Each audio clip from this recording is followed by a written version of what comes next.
Madame, monsieur, bonjour et bienvenue. Déjà le générique vous a tout dit, c'était la télé commence. Aujourd'hui on reçoit l'homme à la machette. Lorsque à l'époque il n'y avait pas encore les réseaux sociaux, ce monsieur faisait fort. Bonjour Njunju Kalaba International. Ouais, bonjour Eduardo Anon Gracier. Comment tu vas? Ah, ça va, ça va. Pourquoi on t'appelle le ciel de l'humour? Bon, en fait, à l'époque, je m'appelais d'abord Njunju Kalaba, le totem de l'humour, le créateur des actions, parce que j'aimais toujours être au-dessus de tout ce qui est comme humoriste. Oh ouais. Ça, c'était ma pensée à moi. Oh ouais. Et un jour, je me suis réveillé comme ça, j'ai dit, il faudrait que après, qu'il n'y ait plus quelque chose qui passe. Ouais. C'est là où l'esprit de Dieu est descendu et m'a dit prends le nom du ciel, ouais, parce que Dieu habite au ciel. Oh ouais. Donc c'est toi au ciel de l'humour. Le ciel de l'humour. Alors Njunju Kalaba, s'il faut que tu te présentes en tant que quoi, chanteur, parce qu'on t'a vu chanter, comédien, humoriste, cinéaste. Tu es dans quoi exactement? En fait, je ne suis pas chanteur, je fais plutôt la comédie musicale. D'accord. Voilà, donc pour un artiste comédien, je crois qu'il y a des moments où il faut essayer de s'exercer aussi dans ce registre-là. Bon, je suis humoriste, comédien, ouais, danseur, interprète. Ouais. Parce que j'interprète aussi les œuvres d'autres personnes. Il faut déjà dire à nos Facebookers et YouTubeurs que c'est dans la rue que tu avais commencé, hein? Oui, ouais, j'ai commencé dans la rue il y a de cela très très longtemps. Ouais. Je parle des années 1994. Ouais. 94, avec ton frère Willy de Paris. Willy de Paris, je le rencontre plutôt dans les années 1998. Oui. 98, 99, 2000. Ouais. Donc c'est là où je rencontre Willy de Paris et on fait chemin jusqu'à aujourd'hui. Vous avez beaucoup fait dans les cabarets. Cabaret, ça c'était... Tu y es toujours, hein?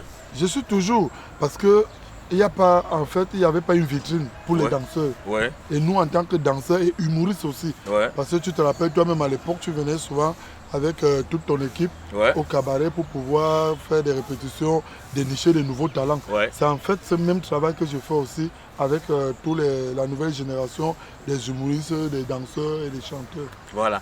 Mais il faut déjà dire au grand public que c'est vers les années 2000 qu'on a vraiment connu Njunju Kalaba à travers une scène que tu as faite avec Tanya Kondo, Fingon Krala et Willy de Paris. Oui, c'est un sketch mais qui avait fait son chemin. Ouais. En fait, le sketch là... Mais jusqu'à aujourd'hui, ça fait toujours, hein? Mais les gens ne connaissent pas la synthèse de ces écrits, quoi. Ouais. Bon, parce que au début, j'ai fait ce même sketch que vous voyez là avec Osobo Ntoufinga, que tu as connu, Père Osobo le Feu. Oh ouais. Voilà, Ntoufinga qui vit encore. Ah, c'était ton sketch alors? Que j'avais écrit. Ouais. À l'époque, tout le monde écrit son sketch et puis le lendemain, on le joue dans un cabaret. Ouais. Mais quand je me sépare de Ntoufinga et Osobo, je vais donc jouer avec Willy de Paris. Ouais. Le même sketch. C'est avec Willy de Paris où Méchekan revient prendre ce sketch pour faire son album avec. Je m'énerve. Ouais. Je dis mais non, c'est mon sketch. C'est pour ça que de son côté, ça n'a pas éclos. Parce que je m'étais fâché. Non, mais Méchekan a volé ton sketch. Non, bon, je ne veux pas dire voler. Nous sommes des artistes, un artiste ne peut pas emprunter. Donc c'est là où je reprends dans ce sketch. Mais lui, il appelait ça Grand Guégou. Oh oui. Voilà, donc quand je reprends dans ce sketch, c'était avec Tanya Kondo et Fingon. Et puis ça a connu un succès. Un très grand succès jusqu'à aujourd'hui. Oh, avec les plaies de Willy de Paris. Voilà. Grand frère, tu es encore là. Willy de Paris à l'époque ne pleurait pas, il ne faisait pas de comédie. Oui. C'est moi qui amène Willy de Paris dans la comédie. Il était très bon danseur. Oui. Voilà. Et un jour, pendant que nous faisions la scène, voilà un blanc qui dit mais pourquoi lui là il ne fait rien, il est là positionné comme ça et tout. C'est un mamiton, je me rappelle toujours de ça. Lui-même il va se rappeler de ça. Ouais. C'est un mamiton. C'est là où Willy de Paris commence à pleurer en disant qu'il m'appelle Mamiton, il m'appelle Mamiton. Et il y avait maintenant la photo de Jésus qui était placée dans ce restaurant. Ouais. Et directement Willy de Paris a improvisé en disant les qui ont tué Jésus. Ouais. Moi aussi j'ai dit je ne sais pas et c'est parti. Ça a plu, les blancs ont commencé à pleurer en croyant que c'était... D'accord. Alors depuis donc l'homme à la machette avec les Willy de Paris, Fingon Krala, était un condom. Non, j'ai fait plusieurs. Ouais. Juste après, j'ai fait Rémi Ménage avec Fingon. J'ai fait Condominos avec Tagne Condom. J'ai fait des propres trucs à moi-même. Actuellement même j'ai 50 épisodes que j'ai déjà tourné mais je n'ai pas... On va arriver à ce niveau-là. À un moment donné, allez, tu as commencé à faire des voyages en Afrique parce que depuis longtemps tu voulais aller chez les Blancs. Non, en fait je ne voulais pas aller chez les Blancs. Je voyageais déjà de moi-même. Et par rapport à mon talent, on m'invitait partout dans toute l'Afrique, je veux dire. Et l'histoire où je me retrouve en France, c'est une histoire où, n'est-ce pas, je vivais avec mon ex-femme Dorothée. Voilà, et elle vivait en France. Nous avons fait 5 à 6 ans de vie commune dans la même maison. Et après, nous, on a eu à divorcer. Tu connais l'histoire. Voilà, lorsque nous divorçons et tout, c'est là où les gens disent que mais attends, toi tu restes encore ici. Tu t'es marié avec elle? Je l'avais dotée. C'est son vrai mari même, hein, la dot là? Non, j'avais doté. Elle avait porté ma bague de fiançailles. Que j'ai acheté, je peux donner le prix même. Donne. À l'époque, ça coûtait 300 000 francs. D'accord. 300 000 francs. Donc, avec du diamant, donc, pas du diamant, les pierres précieuses. Voilà. Et lorsque on se sépare, c'est un ami qui me dit, mais gars, avec les problèmes que tu as, c'est mieux que tu partes. Jouer les bars, que tu connais aussi. Jouer les bars. Voilà, c'est lui donc qui décide qu'il faut que tu voyages. C'est comme ça que je vais. Tu as fait comment? Tu es allé, tu as Bouza ou bien tu as pris un vol direct? Je suis un artiste très talentueux. Et ça, je me vante toujours de le dire. Je n'ai pas peur. Voilà, donc je suis allé, mon premier voyage où je vais en Angleterre. Et grâce à Menjana Lunus qui était ancien DG de l'ENAM. Voilà. Donc c'est lui qui m'achète le billet et un ami qui a Lady Ponce qui me fait le visa à l'époque. Et lui c'était un Béninois aussi. Et Cameroun c'est lui qui invitait souvent les stars au Bénin, un multimilliardaire. Je vais saluer le président Adjavon qui devait être chef d'État au Bénin. Donc je vais donc au Bénin pour gérer. Donc ça c'est le retour de l'Angleterre que je vais donc au Bénin, ils m'amènent pour que je voie aussi et tout. Parce qu'ils ont beaucoup aimé Jean-Michel Kanka. Et à l'époque, je demande, vous connaissez Doudoua? Non. Vous connaissez tel économe? Non. Vous connaissez tel? Non, ils ne connaissaient personne. C'est là où je dis, il faut que je me présente comme fils de Jean-Michel Kanka. Au Bénin. C'est comme ça que c'est passé. Ça a mordu. Voilà, et j'ai fait toutes les télés.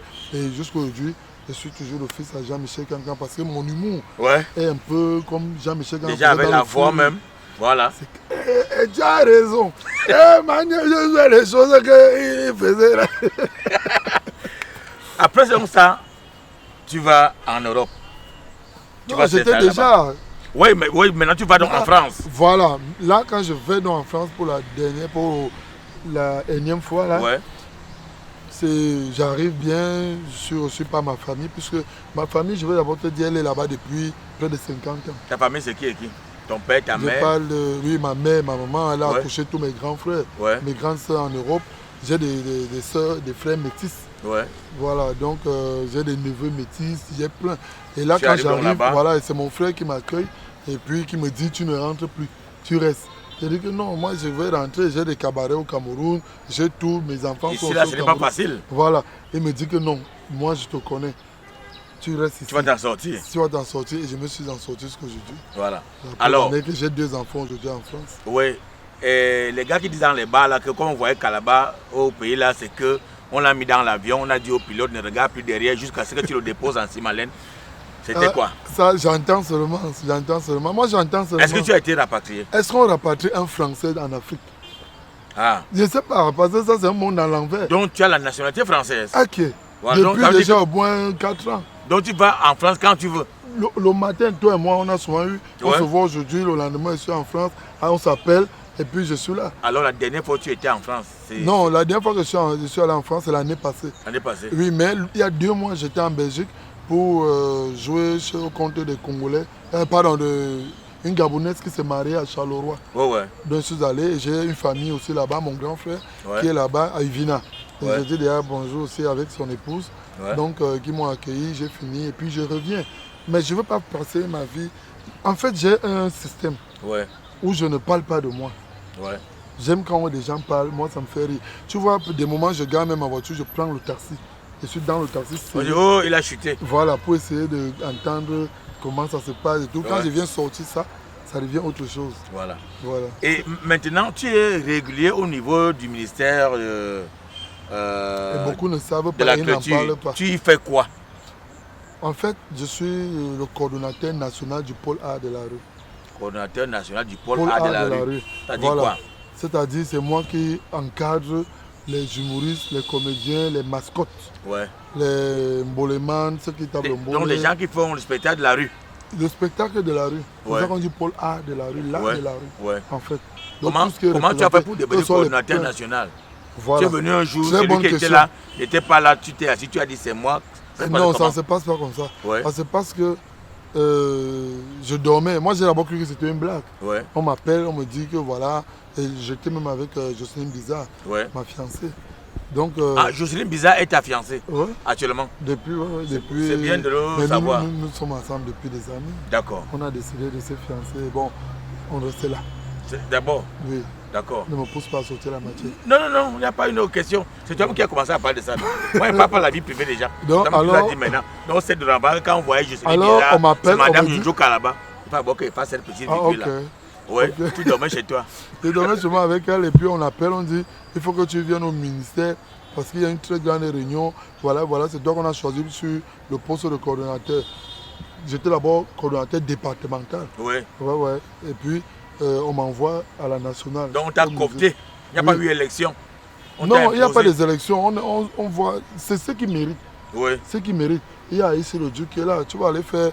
On peut discuter une place avec Aïssi le Dieu dans l'art. En ce qui concerne la danse. En ce qui concerne la danse, je veux dire la danse traditionnelle, contemporaine et tout. Tu ne peux pas. Moi, on a vu que bon, j'ai fait j'ai fait la rue. Bon, à part moi là, tu vas prendre qui? Donc, tu es allé dans la rue. C'est comme ça qu'on me dit, c'est toi qui connais mieux les artistes de la rue. C'est toi qui fais la rue, c'est toi qui es dehors toutes les nuits et autres. Donc c'est comme ça qu'on me remet tous les documents, je les ai à la maison. Alors. Et c'est comme ça qu'on me donne un bureau. Et voilà. Et c'est le bureau de tous les artistes. C'est pour ça que j'invite tous les artistes, humoristes, comédiens, mascottes, chanteurs, danseurs, mbolés. Donc tout ça à venir se faire enregistrer. Parce qu'à l'époque, c'était que quand ton dossier arrivait, on le prend, on met sous la chaise. Voilà. Maintenant, on ne connaît pas qui est artiste. C'est vrai. Il faut maintenant les attestations d'artistes. Et on a créé des pôles pour orienter donc ces artistes-là qui sont vraiment artistes, afin qu'ils puissent vivre de leur art. Alors, toi, tu es payé par mois, tu as un budget à gérer, ça se passe comment? Bon, bon, ça se passe que je suis coordonnateur, mais on n'a pas de salaire. Voilà. Il faut le dire. Vous avez quand même un budget à gérer? Non, le budget, il vient quand l'Assemblée nationale vote. Voilà, lorsque l'Assemblée nationale vous donne quand même pour accompagner. C'est pour ça que je veux saluer et remercier mon patron qui est Ismaël Bidonkpat.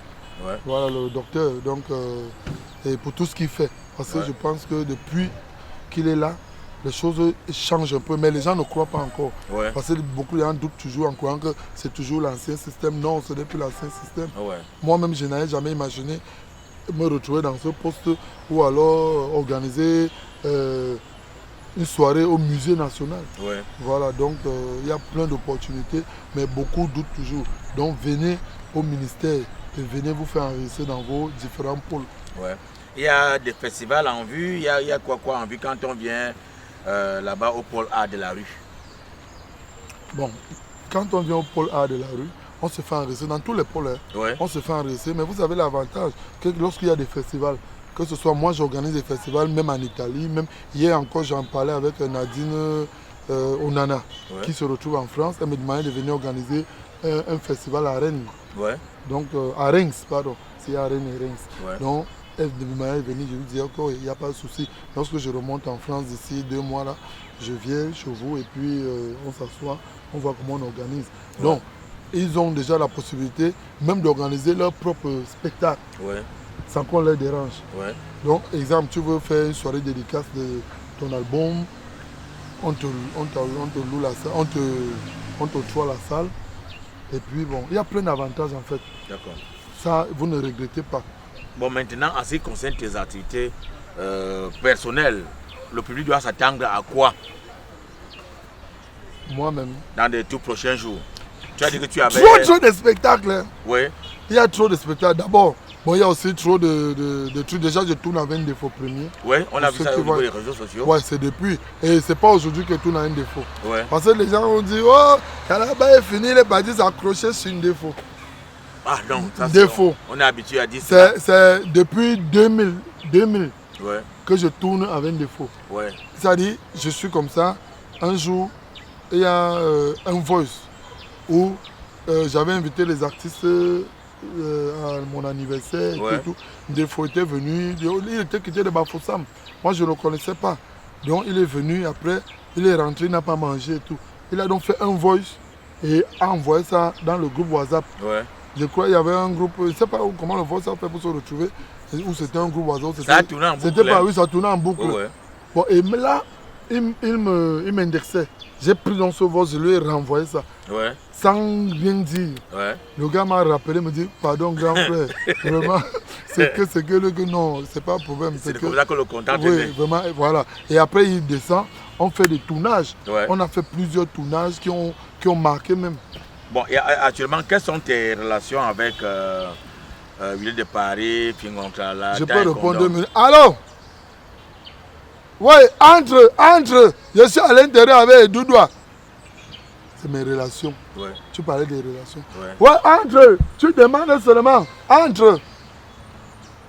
Voilà. Nous sommes au niveau du musée national, donc on est en plein air comme ça. Et alors, ça c'est aussi terre à terre, hein, voilà. Oui, on est terre à terre. Alors, les relations avec Fingontala, un condom et Ville de Paris, actuellement. Bon, les relations sont toujours là et très bonnes. Ouais. Parce que Fingon, ça va, il n'y a pas de souci, Tanya, ça va, Ville de Paris, ça va. Ouais. Mais vous savez, tout le monde a sa vie sur Terre, ouais. Même si vous êtes jumeaux. Ouais. Bon, les gens demandent pourquoi est-ce que je suis plus avec Willy et tout. Il a dit non, je suis plus avec Willy. Ouais. Même hier, on s'est appelé. Willy, c'est d'abord un frère camerounais. Ouais. D'abord. Ouais. Bon, maintenant, ses opinions politiques, moi, ça ne me regarde pas. On ne parle pas de ça. Voilà, moi, ça ne me regarde pas. Chaque personne a sa vie sur Terre, comme je le dis toujours. Et puis, bon, voilà. Mais sinon, je m'entends parfaitement bien avec tout artiste. Voilà. Je dis tout artiste. Il y a des artistes même qui m'insultent. Moi, vous m'avez vu répondre. Alors, parce que je peux répondre et casser même les dents à certaines personnes. Comme nous sommes maintenant à l'ère des réseaux sociaux, est-ce que toi aussi tu as une page Facebook? J'ai une page Facebook. Là-bas, c'est écrit quoi? C'est Njunju Kalaba International. Njunju Kalaba International. Officiel. Non, Njunju Kalaba. Oui, Njunju Kalaba officiel. Attends, tu as combien de pages Facebook finalement? Une seule page. C'est quoi écrit? Qu'est-ce qui est écrit? Njunju Kalaba officiel. Njunju Kalaba officiel. Voilà. YouTube, tu as aussi un compte là-bas? Oui. C'est quoi là-bas? Njunju Kalaba. Njunju Kalaba tout. Tout pour moi porte mon nom. Tu es sur TikTok? Partout. Tu es sur Instagram? Njunju Kalaba. Tu es partout. Nous sommes les premières personnes quand ça sortait ouais. à être dedans. D'accord. Bon, maintenant, moi, je ne suis pas dedans. Comme les autres, ils l'utilisent. Ouais. C'est comme tu peux porter un caleçon, tu utilises mal. Ouais. Mais moi, j'utilise bien. Ouais. Donc, c'est un peu la différence qu'il y a avec les réseaux sociaux. Ouais. Voilà, donc je suis là, je suis tout le monde, mais je ne m'anime plus. Ouais. Comme certaines personnes, parce qu'ils veulent que tu exposes ta vie. Voilà. Et moi, je ne le fais pas. Et tu as parlé, n'est-ce pas, tu avais soit une série que tu voudrais tourner d'ici là, 52 épisodes, ou bien c'est quoi? Je l'ai déjà tourné, c'est déposé. Maintenant, pour moi, c'est ça a déjà été monté? Monté, tout fait. Maintenant, qu'est-ce qu'il faut? Non, j'ai envie de vendre. D'accord. Je ne veux pas que ça passe pour rien. C'est donc bien. On est donc arrivé à ce niveau-là où tu dois donner maintenant tes contacts pour toutes ces personnes-là qui veulent avoir de tes services. Oui, le contact reste le même. Hein. À l'époque, je changeais trop de numéros et ça me dérangeait. Donc, c'est le 6 99 61 36 08. Oui, c'est le WhatsApp. Il faut le prendre parce que je vois que tu as beaucoup de numéros même. Oui. C'est donc tu as dit 699. Vous ne pas confondre aussi à mon numéro de la France. Que j'oublie même parfois. 6 99 61 36 08. Bon voilà, nous sommes donc arrivés à la fin de cet entretien. Est-ce que tu as un vœu pour ton pays, le Cameroun? Est-ce que tu as un message pour tes frères artistes? Est-ce que tu as un merci à adresser aux gens qui t'ont toujours soutenu? Moi je dis, personne ne viendra jamais vivre ta vie à ta place. Ouais. C'est toi seul qui vis ta vie et qui connais ce que tu veux. Ouais. Donc je demande à tous les artistes d'être sereins et de savoir que les choses ont changé. Ouais. Les histoires de se quereller dans les réseaux sociaux, là, ça c'est pas l'image de l'artiste. Ouais. L'image de l'artiste, c'est de guérir. Parce que nous avons... c'est notre rôle là-bas. Voilà, c'est notre rôle. Il ne faut pas qu'on déborde, c'est comme un gardien. Parce qu'il est sur le terrain, il se retrouve en train de jouer à l'attaque. Parce qu'il veut montrer qu'il peut. Non, c'est pas bon. Donc j'ai pris aussi que notre pays soit toujours dans le calme. Parce que j'ai vu des pays, j'ai été dans des pays, que ce soit ici, que ce soit moi j'ai fait 107 pays dans le monde entier. C'est pas encore fini. Oui, c'est pas encore fini, je continue. Donc j'ai vu des choses. Je suis arrivé dans des pays en guerre. Je suis arrivé dans des pays où la guerre m'a trouvé. Donc, je vois comment ça se passe. Et j'ai vu aussi ici, en 84, lorsque nous étions encore petits, c'était la magie. Mon frère est mort là. J'étais petit, on est allé, il a ramassé la grenade. Non, on ne savait même pas que c'était la grenade. Nous, on appelait ça l'emposse. Ça a explosé entre ses mains. Boum! Et c'est ma grande soeur qui nous sauve. C'est-à-dire que je serais mort avec lui. Parce qu'on était ensemble, on était trois. Et directement, dès qu'il ramasse, il croque, il dit que ça c'est le fer, donc c'est l'emposse. Il prend le clou, il fait comme ça. Mais maintenant, pendant que nous on se tourne, que la grande soeur dit que venez, on parle à l'église, nous on court. On a seulement entendu boum! On demande ce qui s'est passé, il était dépiécé. Donc nous on est resté, ma grande soeur commence à pleurer. Nous on demande que Gué ou elle est partie.